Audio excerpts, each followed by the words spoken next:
Okay, so the small inner planets, they are Mercury, Venus, Earth, and Mars, and they are known as the terrestrial planet. So yeah, they are being primarily composed of rock and metal. So this Mercury, Venus, Earth, and Mars, they are known as the terrestrial planets. So have to keep in mind. Then these are composed of this rock and metals. The four outer system planets are gained planets. So there are outer system planets, they are gained planets. They are being substantially more massive than the terrestrials. Okay, the two largest planets, they are Jupiter and Saturn. So these are the outer system planet, that is Jupiter and Saturn. They are gained planets and they are being composed of hydrogen and helium. So have to keep in mind the composition, that is Mercury, Venus, and Earth. Here you can see that is Mercury, Venus, Earth, and Mars. They are composed of rock and metal. They are known as inner planets, inner system planets. Okay, and also they are known as terrestrial planets. Then there are some gained planets. They are known as outer system planets.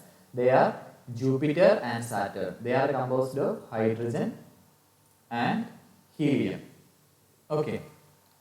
The two outermost planets, that is Uranus and Neptune. There are two outermost planets. Here you can see two outermost planets. They are Uranus, Neptune. They are ice giants. They are known as ice giants. They are being composed mostly of substance with relatively high melting point. So Uranus and Neptune, they are ice giants, and also they are composed of substances with relatively high melting point. Melting point will be very high than compared with the hydrogen and helium. Okay, than compared with this outer planets composition, that is hydrogen and helium. Then they are called volatiles. They are called volatiles. So which includes water, ammonia, and methane. It includes water, ammonia, and methane. Okay.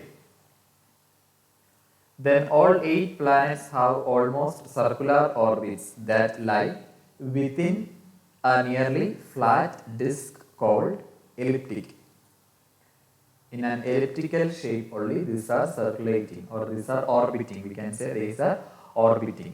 Okay, so an elliptical path is followed by this orbits.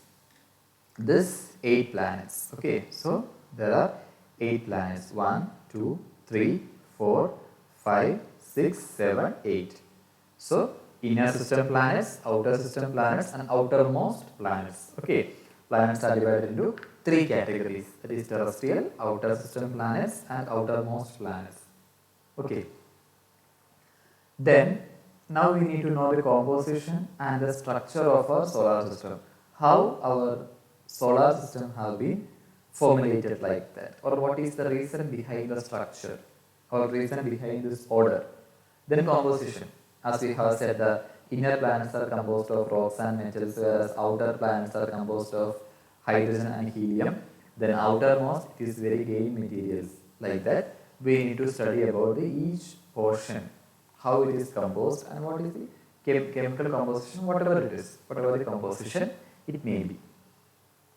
So the principal component of a solar system is the sun. We have said sun is the superstar, or sun is star of our solar system. A main sequence star that contains, the sun contains 99.86% of the system's known masses, as we have said. Then next is actually the first, all the total mass is concentrated on the sun. Then next it is concentrated on the Jupiter. That is also a giant planet. Okay. So now 99.86% of the system's known mass. Okay. If it is out of 100, among that is 99.86% among 100%. That is for sun, and dominates it gravitationally. So always gravitational pull, or the gravitational pull is responsible for all this thing. Okay. Then the sun's four largest orbiting bodies, the giant planets, account for 99% of the remaining mass, that is Jupiter and Saturn, together comprising more than 90%. Now it says about the giant planets, one is Jupiter and the other Saturn. They together comprising more than 90%. Okay, so they comprises 90%. The remaining object of the solar system includes the four terrestrial planets, the dwarf planet, moon, asteroid and comet. So terrestrial planet, dwarf planet, moon, asteroid and comets, they comprises almost 0.002% of the solar system's total mass. Among total mass, only 0.002% only comprises a very small amount.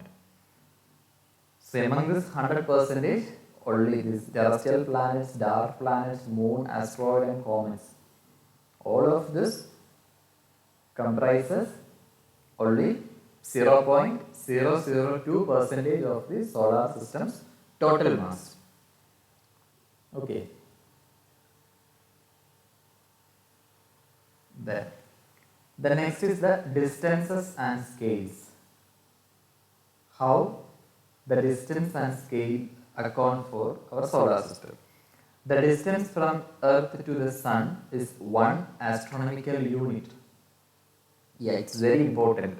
It's very important how to keep in mind when it comes for various examinations and for various problem solving. They may have some problems how to solve with this unit conversion. So it's very important, and also some direct questions also may have asked from this topic. Okay, the distance from the Earth to the Sun, not other, from Earth to Sun, that is important. From Earth to Sun, that is 1 astronomical unit, that is AU. Astronomical unit is mentioned as AU. That is this much kilometers and miles also. Kilometers and miles are represented here. Okay. For comparison, the radius of the Sun. Now, the radius of the Sun is given, that is 0.0047 astronomical unit. Thus, the Sun occupies 0.00001%. That is 10 minus 5% of the volume of a sphere with the radius of the size of the Earth's orbit. It is just to compare the size of the Sun. It has been given for you, so you can easily understand how small it is or how small is the volume.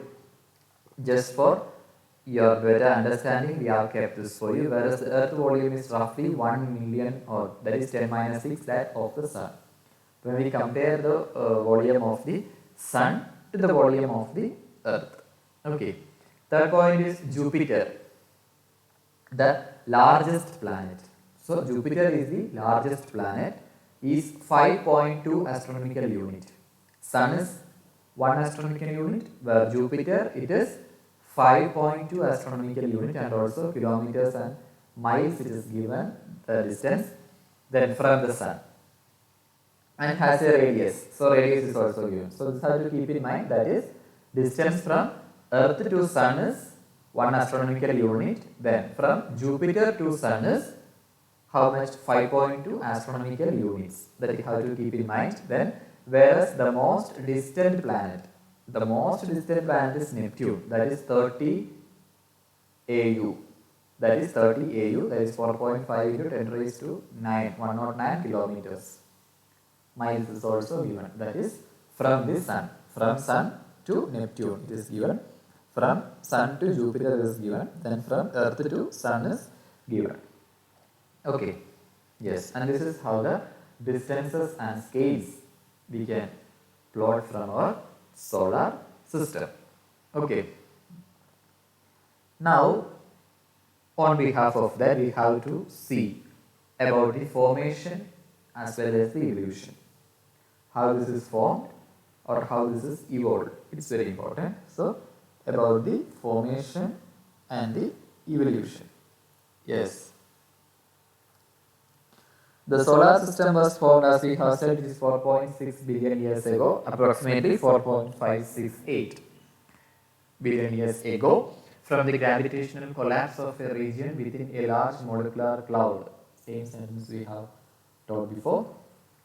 This initial cloud was likely several light years across and probably birthed several stars. Yes. So, from this gained cloud, various planets and everything have been formed. That is, the initial cloud was likely several light years across and probably birthed several stars. Third point, as it is typical of molecular cloud, this one consisted mostly of hydrogen. Now we are supposed to study how this solar system is being formed, about the formation. This one consisted mostly of the hydrogen with some helium. Now the composition of this molecular cloud, or how this molecular cloud came to form like this. So what is the composition? It is mostly consisted of hydrogen with some amount of helium. You can see hydrogen, some amount of helium, and a small amount of heavier elements fused by previous generations of stars. So they may have some kind of lean stars. So from that, some small amount of some heavier elements which is mixed up with this hydrogen and also helium. Okay. As the region that would become the solar system known as the pre-solar nebula. Now an area or a region is known as pre-solar nebula that is collapsed. Conversion of angular momentum caused it to rotate faster. As we have studied, or as we know, a very hot molecular cloud. This was initially it was very hot molecular cloud, and this was rotating. This was slowly rotating. So due to the conservation of angular momentum, you imagine something, it was initially a cloud like this and it was rotating this part, and this consists of what all the things, hydrogen, helium and some other amount of heavier elements also present in this gain star. Then this is known as solar nebula.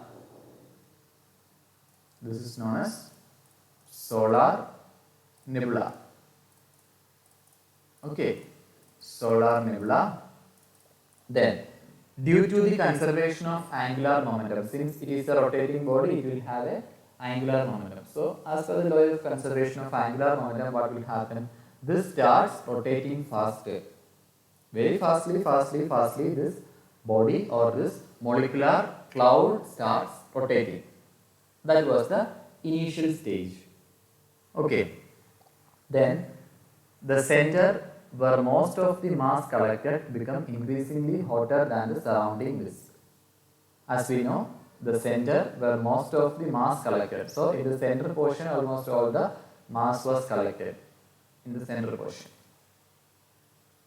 In the center portion, it became increasingly hotter than the surrounding disk. So, when compared to this extreme areas, this central portion was very hot. Okay, so this was the formation, initial stage. So I repeat once more, as we have said, 4.6 billion years is the age of the solar system that we are mentioning. Then the main force which resulted in the collapsation of this region, that was the gravitational force.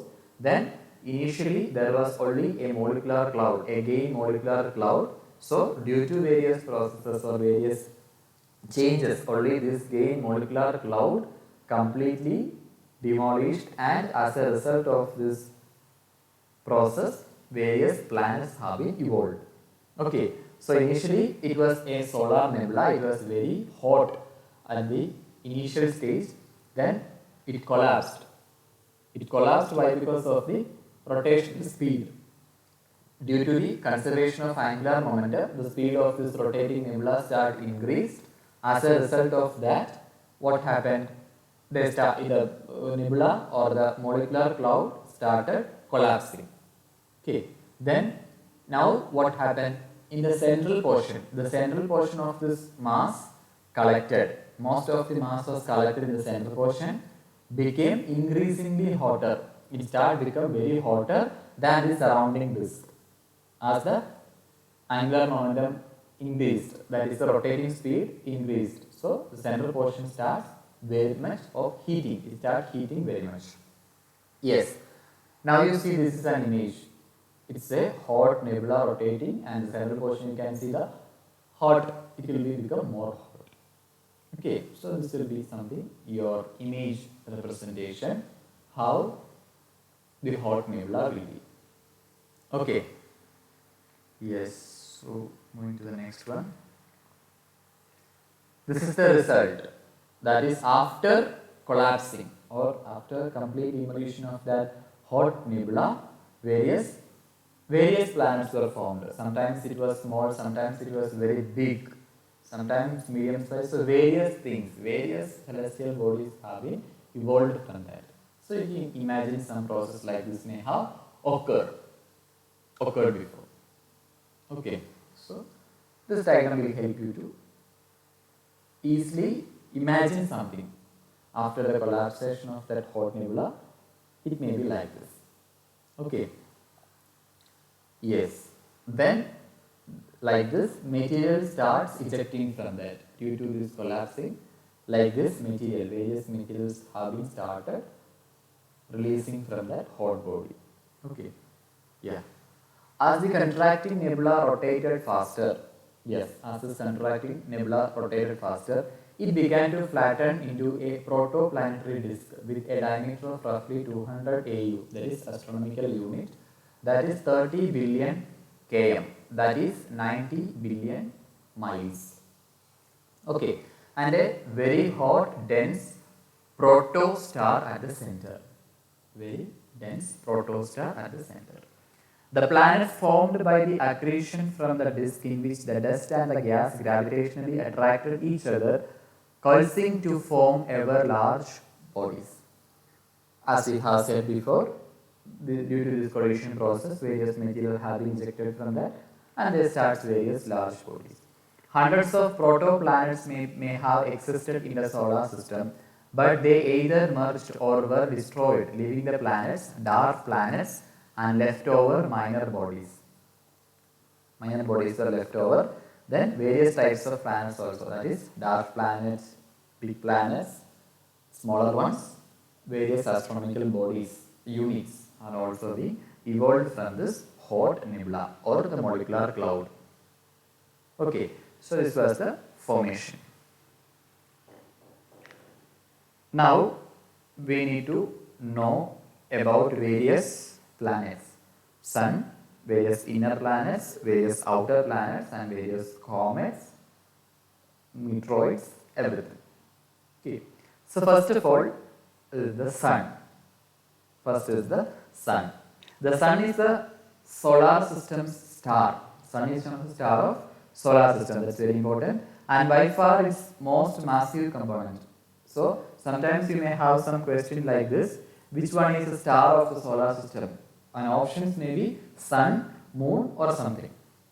So don't think that Moon is the star of solar system. Always remember that Sun is the star of the solar system, and also it is the massive component. That is, it is the largest one. Okay, among solar system. Have to keep in mind its large mass. That is 332,900 Earth masses. Okay, which comprises 99.86% of all the mass in the solar system. We have already discussed before, which produces temperature and densities in its core high enough to sustain nuclear fusion of hydrogen into helium, making it a main sequence of stars. So why it is a main sequence of star? In the sense, it produces the temperature and densities. In the core portion, the temperature and density is very high. So what will happen? It will sustain the nuclear fusion of hydrogen. It will sustain the nuclear fusion of hydrogen into helium. Thus it makes a sequence star. Okay. This releases an enormous amount of energy, mostly radiated into space as electromagnetic radiation, peaking in visible light. Okay. So this emits an enormous amount of energy. Enormous amount of energy is being emitted from the sun, and these are mostly radiated into the space, that is electromagnetic radiation. electromagnetic radiation which peaking, that which may forms as visible light. Okay, all this energy sources from the sun only. So these are the basic thing about sun. Then now we start with the inner solar system. Start with the inner solar system.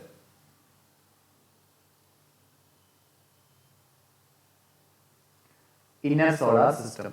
The inner solar system is the region comprising the terrestrial planets and the asteroid belt. So there are various asteroid belts present. Then inner solar system, it is the region that is comprising of terrestrial planets. So it comprises of terrestrial planets and also various asteroid belts. Various asteroid belts are also present. These are composed mainly of silicates and metals. Mostly this inner solar system, it comprises of silicates and metals. The objects of the inner solar system are relatively close to the sun. So there are various objects present in the solar system. They are relatively close to the sun. Relatively close to the sun. The radius of this entire region is less than the distance between the orbits of Jupiter and Saturn. Let's say that is the area covered by the inner solar system. That is, the radius of the entire region is less than the distance between the orbits of Jupiter and Saturn, since Jupiter and Saturn is the largest after Sun. This region is also within the frost line. There is a frost line that is little less than 5 astronomical units from Sun. Frost line is also calculated from Sun. Okay. So these are the general introduction about inner solar system. Okay.